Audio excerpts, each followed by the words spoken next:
আমরা তো 2019 সাল থেকে ভালো কাজ হোটেল চলতেছে। তারা এখানে আস্তে আস্তে খায় বা ভালো কাজ শিখা হচ্ছে, তারা তো ভালো কাজ জানেই না যে কি ভালো কাজ করবে তারা। মানুষ একটা পানি খাওয়াইলো বা রাস্তাটা পার করে দিল, কারণ একটা পানি আগাই দিল, বস্তা উড়াই দিল বা ভ্যান ঠেলে দিল, এরকম একটা ভালো কাজ আমরা তাদের প্রতি জিজ্ঞেস করি।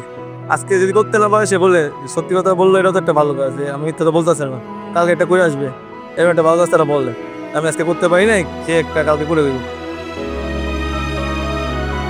তো অনেক সময় ইনস্ট্যান্ট কাজ করে যে একটা ভালো মানুষ অসহায় পড়ে আছে, ওকে একটু হাসপাতালে নিয়ে যায়, এমন কাজ আমরা তাদের সরাসরি করাই। আমরা যে কি আমরা জানি একটা মানুষ না খেয়ে থাকলে তার, আমি নিজে না খেয়ে থাকলেও আমি কষ্ট করি, তাদের কষ্টগুলা তাদের মুখে একটু খাওয়াই যে আমরা দেরি করে আসলাম, কিন্তু তারা বসে থাকে যে আমরা আসবো। তাদের একটা বিষয় যে ভালো কাজ হোটেল আসবে, ঝড় বৃষ্টি হোক তুফান হোক, তাদের আসি থাকার জন্য আমরা আশা করি।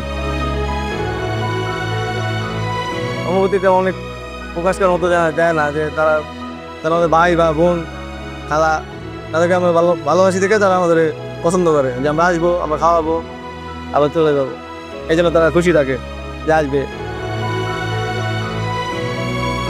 ঢাকায় হলো আমাদের 12 জায়গায় খাওয়ানো হয়, দিনে 6 জায়গায়, রাতে 6 জায়গায়, এভাবে 12 জায়গায় খাওয়ানো হয়।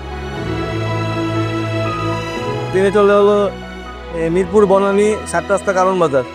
আমাদের বাসাবো অক্সোসাইটি আর ওয়ারি আছে, এই 6 হলো সকালে। রাতে চলে কমলাপুর বাসাবো, ধানমন্ডি, মহৎপুর বাসাবো আর সদরঘাট। খাবার ফার্স্ট হলো আমাদের ডেলি 10 মেম্বার আছে, ডেলি 10 মেম্বার হলো 3200+, এবং কিছু শুভাকাঙ্ক্ষী আছে, তাদের মাধ্যমে চলে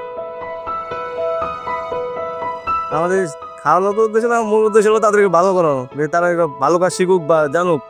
তারা রাস্তায় থাকে বা অসহায়, তারা কিছু তো জানে না, তাদের খাবারটা খেতে পারতেছে, এটা তো ভালো, তারা একটা ভালো কাজ করে, এটা আমাদের উদ্দেশ্য।